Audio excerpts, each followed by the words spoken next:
Greetings everyone, here's Lodrik and this is the game 1, the Pacific Admins Edition. This is my play-by-email match against Xargun. He is the Allied Commander and for me it is the Empire of Japan. This is Scenario 1 on game version 26B, was in stock, no modifications. Let's see if my bombardment at Karachi will have any impact today. And if there's anything else to do on the map.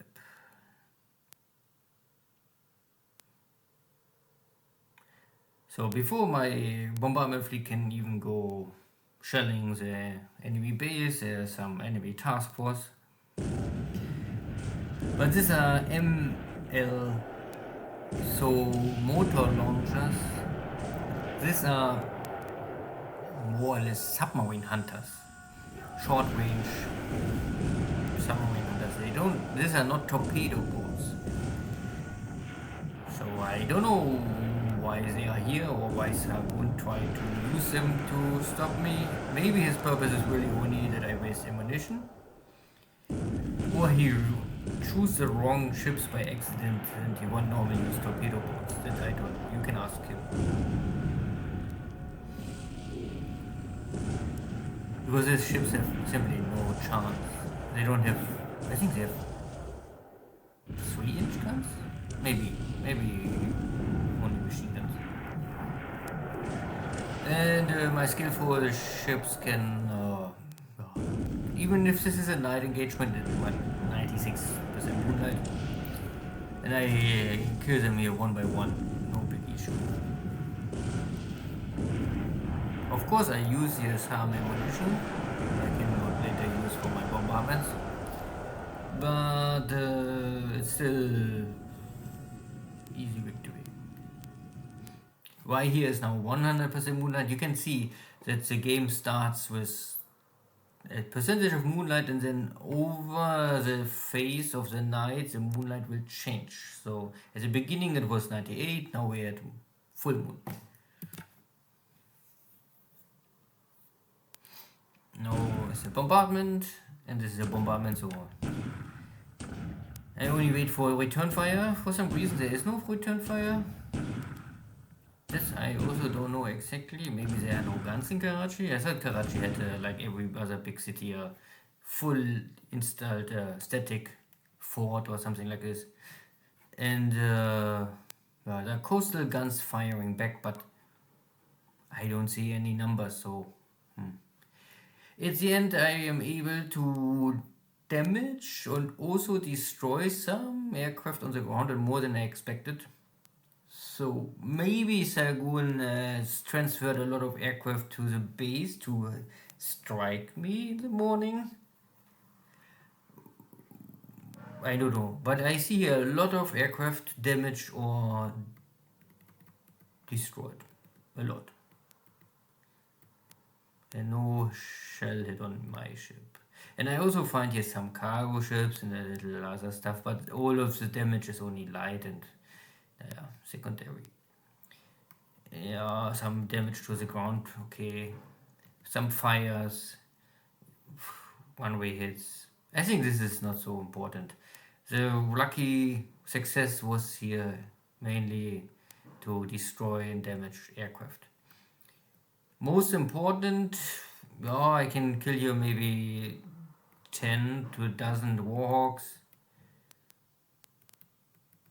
And also Hurricanes maybe a dozen, plus 3 dozen Blenheim twin engine bombers. Okay, we will see end of the turn what is really lost or destroyed. But it was a successful bombardment. More against enemy aircraft and navy units, but okay. Now the question is only if my task force can escape enemy airstrikes. But first here's an American submarine attacking my patrol boat again. Today I can escape.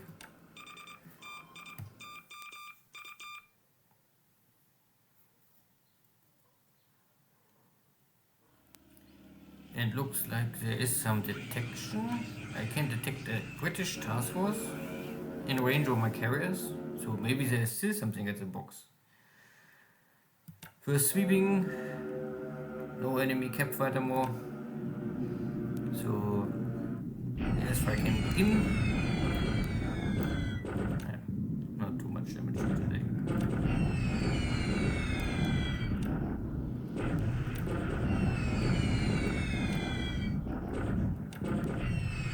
It's clear to see that everything what is not in the base is under threat to be simply wiped out by air power. In this open clear terrain, there's nothing to hide.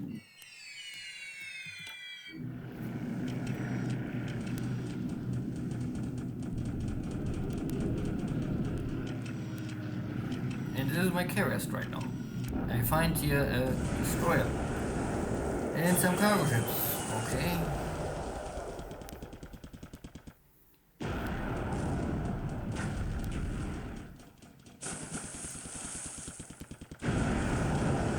And more cargo ships. These cargo ships are all a little smaller, so maybe 4, 5, 6 point ships, maximum 8, 9. To get rid of 1 or 2 destroyers, it would be nice, but I mean, Xargun have 200 destroyers, so this is at the end impossible for Japan to really get rid of the enemy destroyer fleet.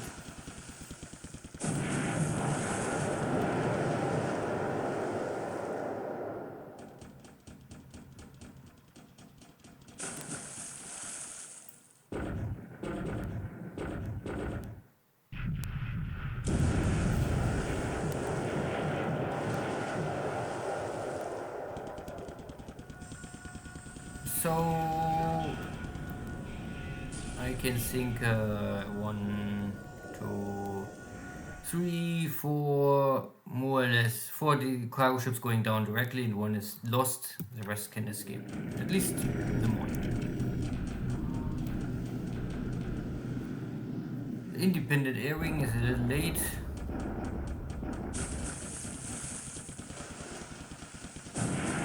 Okay, at least 1 cargo ship.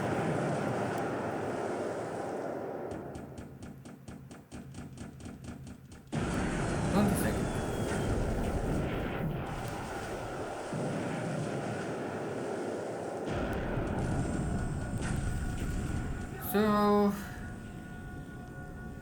this one was already burning from the first attack, but 2 more ships going down. 2 less ships I have to worry.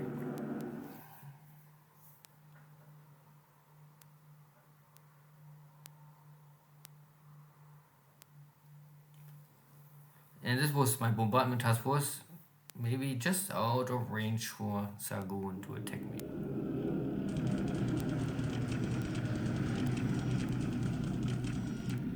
Afternoon. Most of my torpedoes are already consumed, so I must go now with most bombs.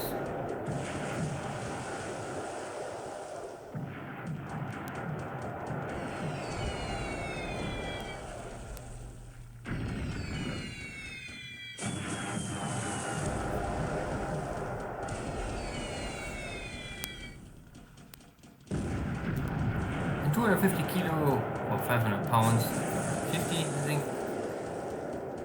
can still inflict enough damage against anything what is not a vessel. Protected deck. And none of the ships have a protected deck.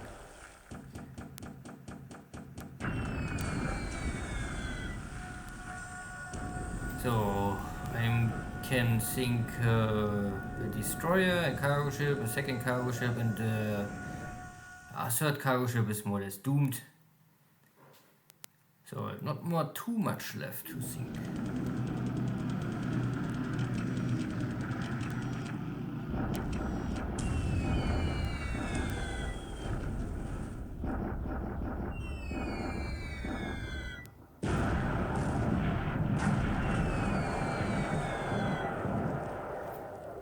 So one more cargo ship and the other one is dead, burning already heavily So the destroyer is now alone. Oh, the question is for how long?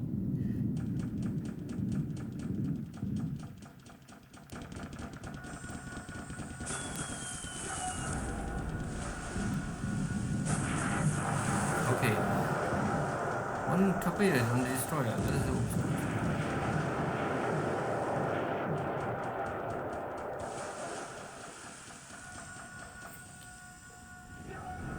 So the Bulma is, I think, dead. 2 more cargo ships are destroyed. There are now, I think, 3 cargo ships and 2 destroyers left. More or less the task force is wiped out. And the other stuff is sinking. So there was action. And for me it was positive action. I only don't know if Xargun is so happy about this. You can ask him. At the end, the Allies have unlimited production capability or abilities in 43, 44. Now in 42, of course, there's a really bottleneck for the Allies. So I guess in 42 there's not more much can go wrong for me if I don't play it too risky.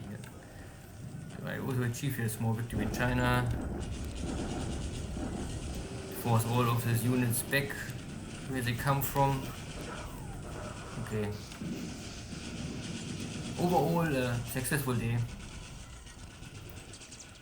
And well, this shows again that the situation for Australia is very critical. I don't really need to attack Australia if I keep. Well, let Xargun keep Sydney, Melbourne, and the source. He can simply stop supporting this area, and then Australia will more or less starve out, or at least cannot be used for any attack. Or if you want to supply it, you must go very risky. So you can see that the Allies lost 91 airplanes, and I lost 5.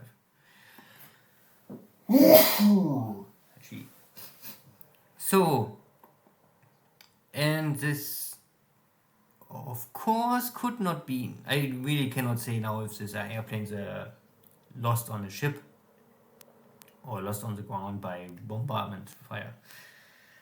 I would say it doesn't matter. Xargun lost,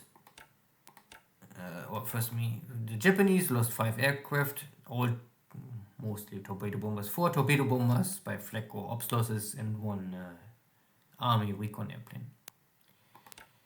And the Allies lost, you can see there's a 22 over-reported kills now. I don't know what, but I would guess that less Blenheims, less Warhawks, less Hurricanes maybe. I can never be certain. Well, but I could now say that I roughly have now over 300 airplane advantage in killing ratio. So 1 to 1.5 roughly. Good, out of my 5 airplanes, I lost 3 pilots. Yeah, can happen. Ship sunk. All of the stuff I sunk today was cheap. The 9-point ships from the Navy are maybe okay cargo ships. Okay, but nothing special. And I get rid of 2 destroyers, I think. Yeah. These are cheaper, older style destroyers, not so important. They're escort ships. Enough to fight a submarine, but nothing really for the great carrier battle area or cruiser engagements. So in China I was able to clear this hex, so the main road is open, now the other road is blocked, so I must still kick this unit again. I also forced this unit back to the base, so Chengdu is still without reinforcements, let's say this. I must reopen the crossroad here. And tomorrow I can also attack Chengdu. I have here enough attack power, I would say. The issue is now that I'm also a little slow or low on supply. So if I can take Chengdu and I don't destroy the whole city, then I can produce some local supplies. But of course the heavy industry will not work because I have no fuel. But I could produce here 180 supplies. At least this is not enough to feed my army, but it will help. So nothing on one side on India. But the big question is, where's my battle fleet or carrier fleet? You can see here it was Karachi, but I don't have any information about the city now. But I'm here, I am full detected. And I'm in range of 8. So after the bombardment I make my 8 hexes. I'm also more or less in range of 8 of Bombay. So exactly 8 to Karachi and 8 to Bombay. I don't know what is the range of enemy bombers here. But at least I think I'm out of range of long range of escorts. So maybe this is why there was no airstrike. And if there was a torpedo bomber strike, I had here my roof fighters to deal with them. But anyway, I would not try to stay here so close to the base. I will now, of course, go out in the Indian Ocean and try to escape and avoid detection for the future. But my battle formation or my task force is fully intact. I have even more shells, but it makes no sense to return with this. This is simply too risky. The operation was successful. Now it's time to return to Colombo and fix my damage, and I don't know what I will do again. I cannot try this normally a second time. This is would be super risky. The other action was here, Southern Ocean area. There's a task force, or at least there was the task force. These are the 2 ships left over from the one task force. There's a second task force with a lot of destroyers, whatever this means. The thunderstorm, so maybe these are our cargo ships. I will try to hunt them down. Of course, I have here my cover force and my carrier formation. 450 aircraft are enough to normally take on everyone. And if this is not enough, I have here a small second hunter group to simply finish off what is escaping here. Hopefully, if there is no thunderstorm and I lose detection. My army is walking on Christchurch, and this is a question of days before I can take the city, I would guess and hope. Nothing at East Australia and nothing at here Tahiti. My radar formation is returning to base. Then I fix the damage and refuel everything. Yeah, this will take also some days. So everything was fine, a very active turn and a very successful turn for me again. See you next time, take care, bye bye.